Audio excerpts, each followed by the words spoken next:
5 p.m. Okay, so that's the time that you can do the post-mortem care. Kasi there are instances that patients are still are still moving.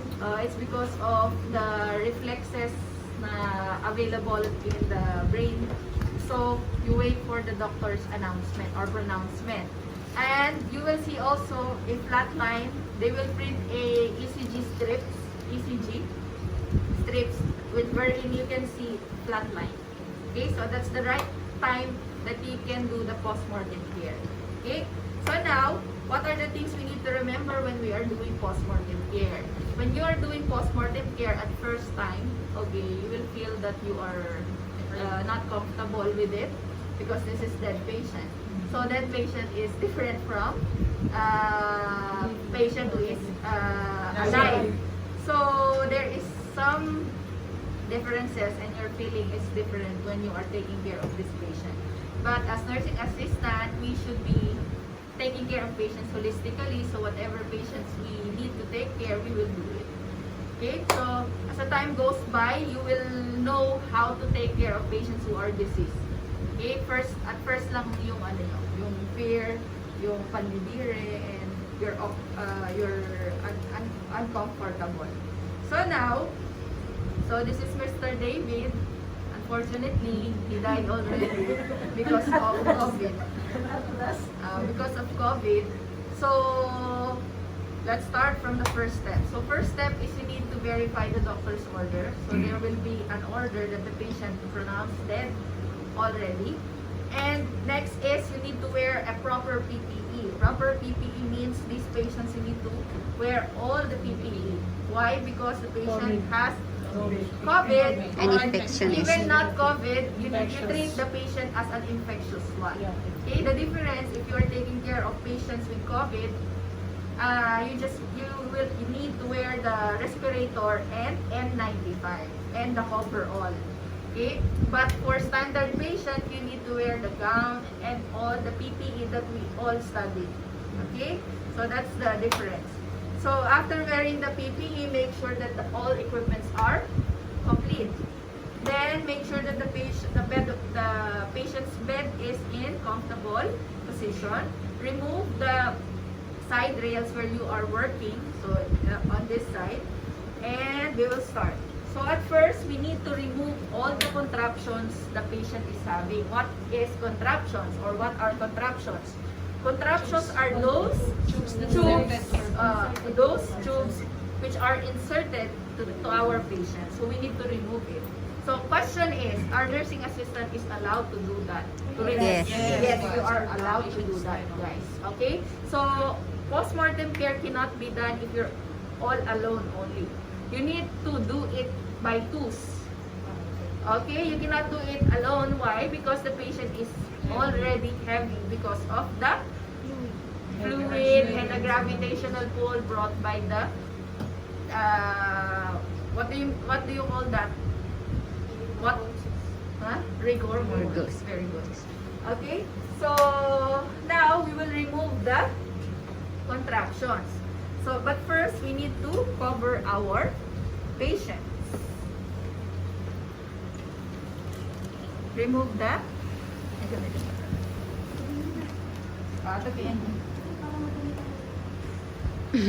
okay, so this is NGT. This is called what?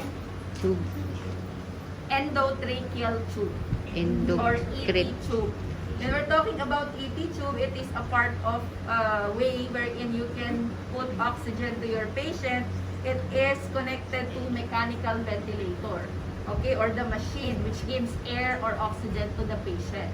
So we need to remove it because the patient will not be buried with this all kinds of contraptions. So how we will remove this? So removing this, suppose that I'm wearing all the PPE, how we will remove this? Okay, so by aspirating air on this part. Aspirating air on this part, balloon. Okay, so how you will aspirate? You aspirate 10 cc of air, and then it is the time that you can remove the endotracheal tube. Okay? If you notice, there is balloon also inside. So if you will not remove the air here, there is tendency that the patient will, that you will traumatize the throat of your patient. So you need to aspirate the air. So see, it's like your Foley catheter. Ah. Okay? So if you will remove the air, it will be like this. Okay? So after this, you will not use it to other patients. You need to throw it into the yellow bag. Then, next is the NGT. So NGT, nothing to do, you just remove it. But remove it gently and slowly, because if you remove it abruptly, it will stain you with the secretions. Okay? Because this time, your patient is already dead. All the secretion will really come out. Okay? It will really come out. That's why we are putting cotton. Okay? Cottons here and in the nose, because all secretions will come out.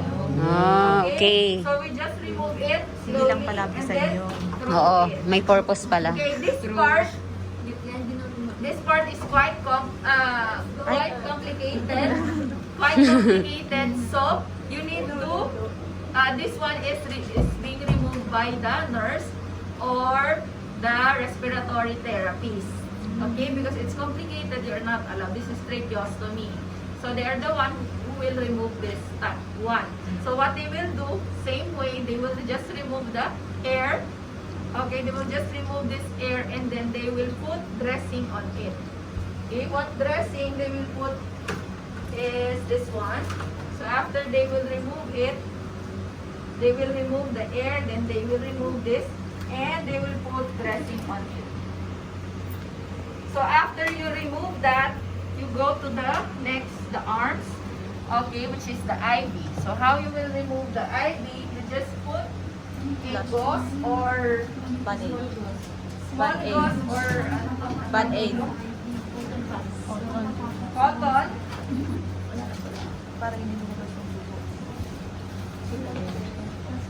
Okay, you just put a gauze and a dressing.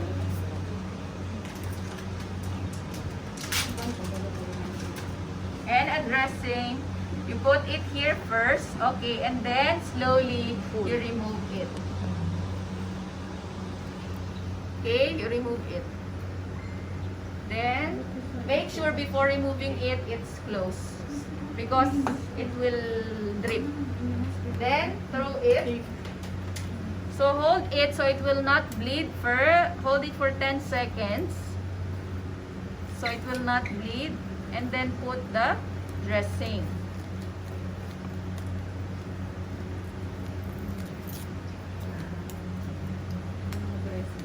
Yes.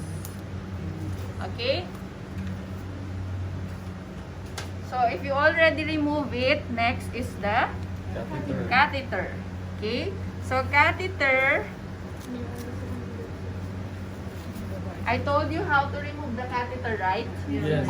Okay. So removing catheter, so you just aspirate 10 to 20 cc of water. Okay. And then you can remove it. Okay. Then throw all of this.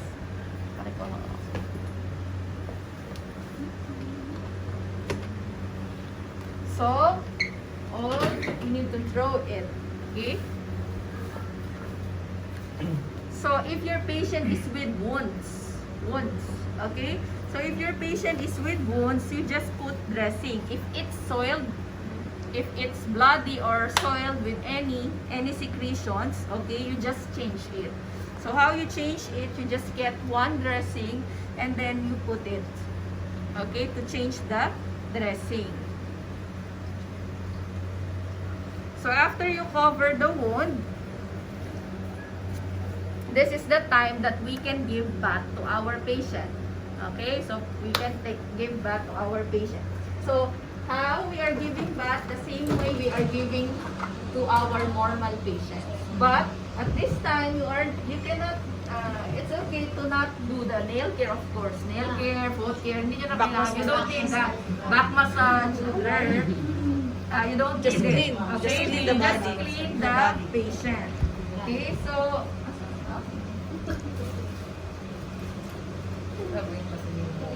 pengen kung ano guys. Tag dito, face towel. Yung face towel na lang. Two face.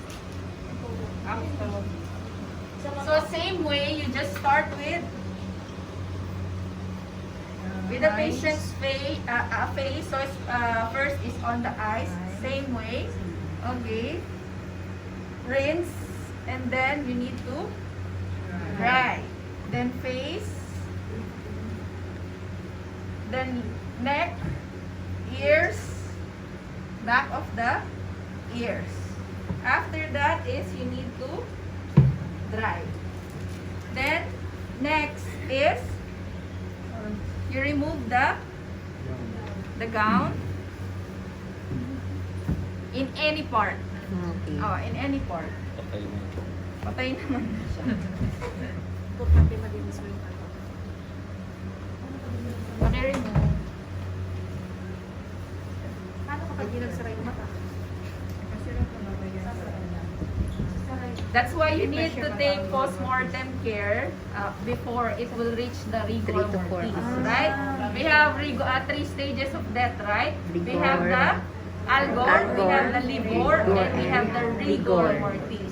So before we reach the rigor mortis, which is usually 2 hours to 4 hours, we already finished the post-mortem care. Yung patient Okay? clean na dapat. So, clean the, here first. Here, then the here, chest, then abdomen, then next is legs. Okay, so wash, rinse, and dry, same. Then go to the other side to clean the other extremities. Okay, then after that,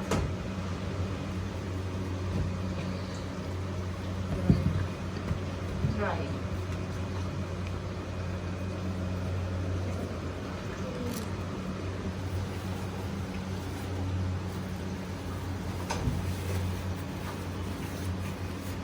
We need to clean it same way how we are cleaning the perineal. Okay, if you want wipes, it's okay because it's already there. They will still give back on the morgue or on the burial.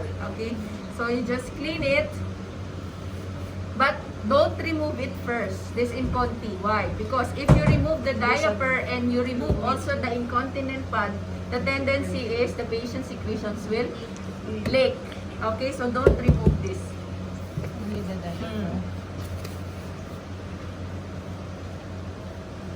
Then, you put the patient on the other side. Okay.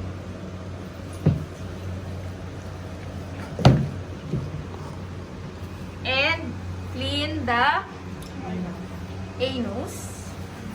But make sure to not remove this. Okay. Then, you need to remove it because we will change it with new one. Kasi basaan na to. It's wet already, right? Okay. Then, you can wash, rinse, and dry the back. Then, dry. Okay? Then, give me the new one. Sheet. Then, we will put another sheet. But this time, the sheet will be on diamond shape. Okay? Diamond shape. So, one. And the other one, this will be on the head. And the other corner is for the legs. Okay, so it's like a diamond.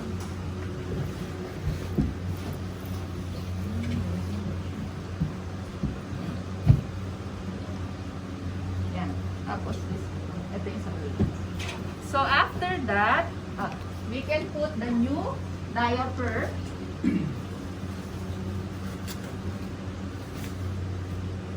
If this is soiled, you can change it. If it's not, just maintain this one.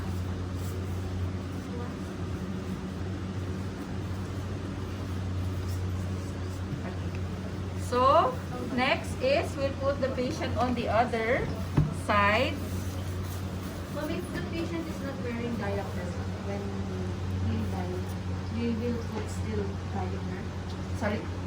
If namatay siya nung wala namang diaper, okay lang na hindi lagyan ng bago. Kailangan She has lagyan no ng bago. diaper when she died. You need to put this one in diaper. Kasi secretion niya, lumalabas yung mga secretion niya sa mga butas-butas niya. Oo. All the holes will release all the Secretion. So, secretions. we need also to put So to prevent leakage and another work for you, so you need to put. Okay. Next is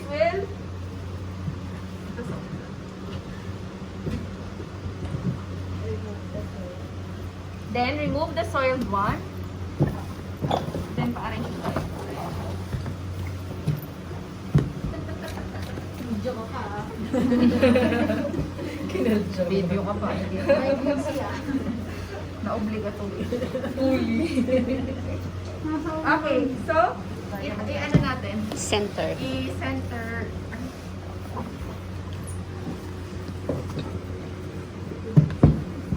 Ilahin mo dyan, Bebe. Ano? Ilang minutes? Sige, dapat straight. It should be flat. Yan. Wrinkle free. We should treat our patients like a live patient.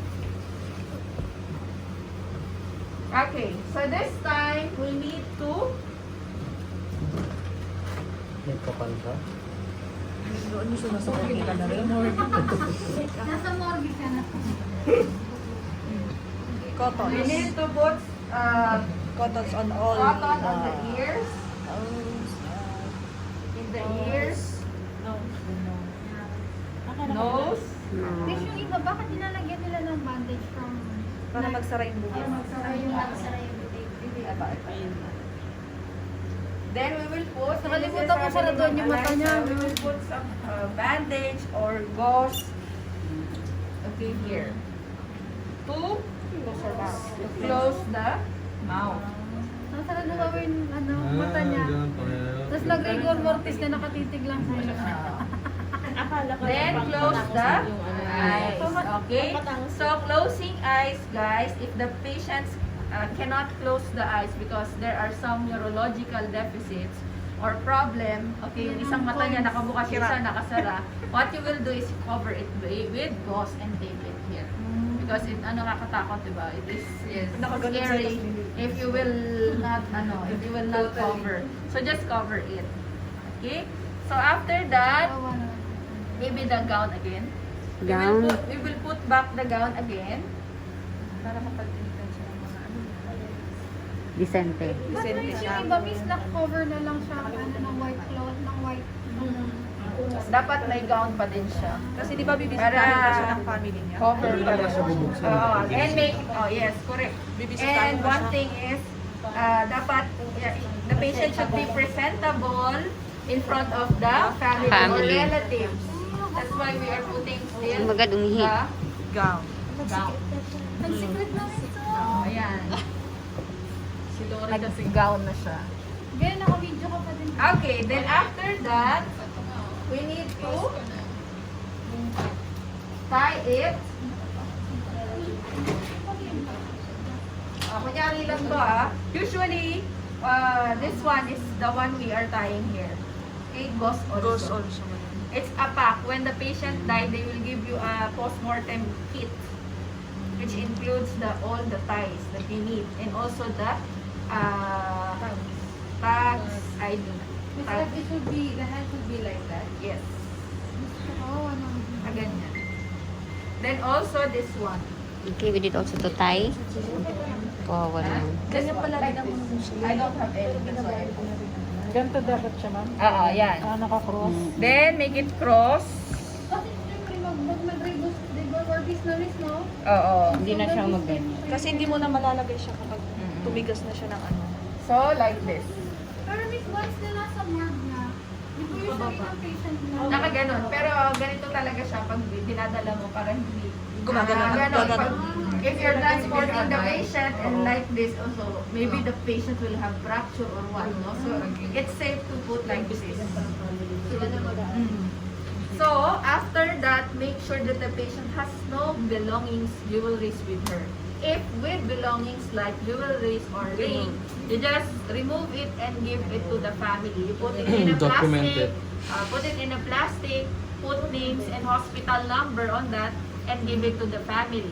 Then, if your patient is with dentures, okay, we have question like that. If your patient died with dentures, don't remove it.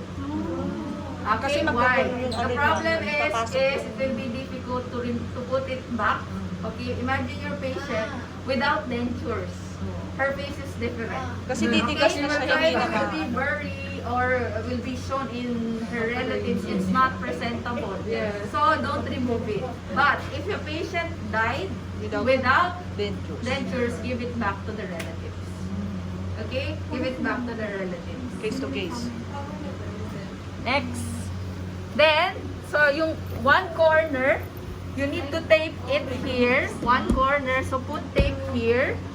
Put tape. Then, the other one.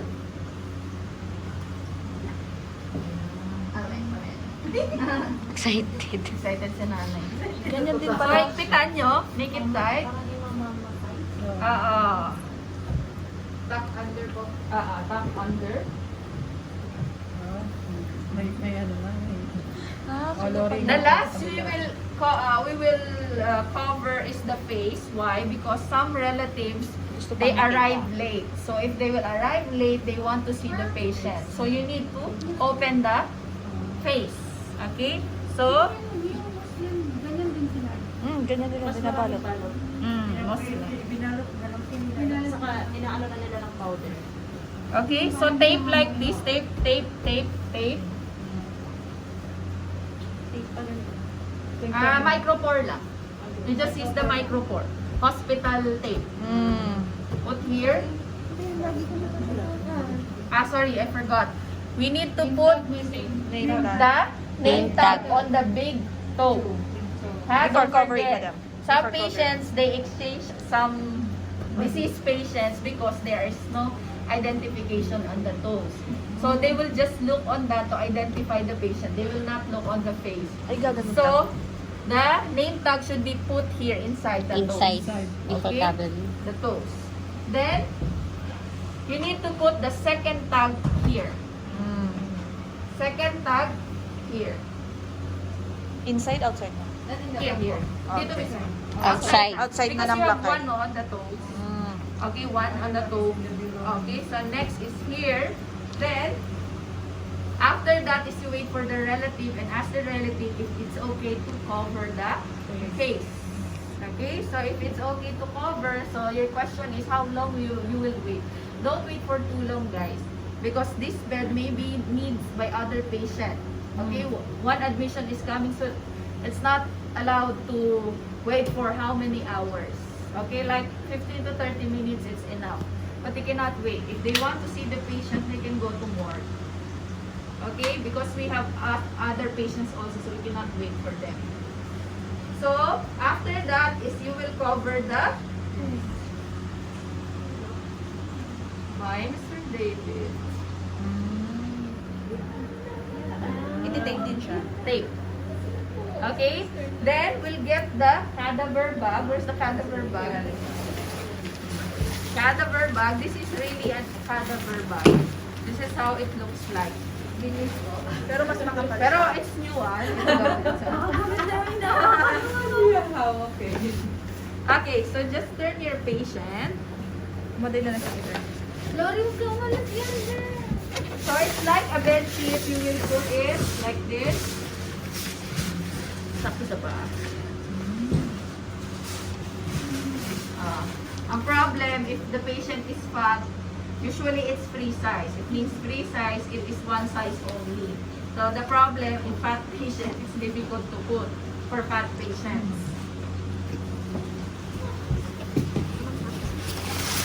Yan. Mr. Mr. David. Point. Then, you need to Mabubuhay ulit siya kasi CCPR natin. tag. So, you need to put that third tag here. Okay? The most important tag is in the tag Outside. in the Toes. Toes. Here, it's okay, but the toes is very important. Okay? So, after this, Okay. make sure that you have the death certificate with you. The doctor is the one making the death certificate of the patient. Okay, and then you call now the transport team from the morgue to get your patient. So, that's all.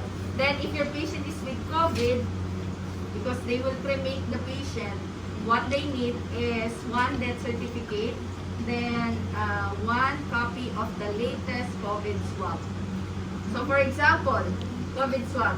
So, if, for example, your COVID swab last week, Mr. David's COVID swab last week is positive, then his COVID swab today is negative, it will be considered as positive. It should be consecutive of 2 COVID results, okay, to consider a patient as negative. But if it's positive, positive, you will not consider it as negative. Okay, so what they will do to Mr. David, they will cremate it. But there are a lot of papers that the family will need to finish after the patient will be brought to morgue. Okay? The patient will stay at the morgue around 2 to 4 hours, then they will transfer the patient. Okay? Any questions? None so. None so far?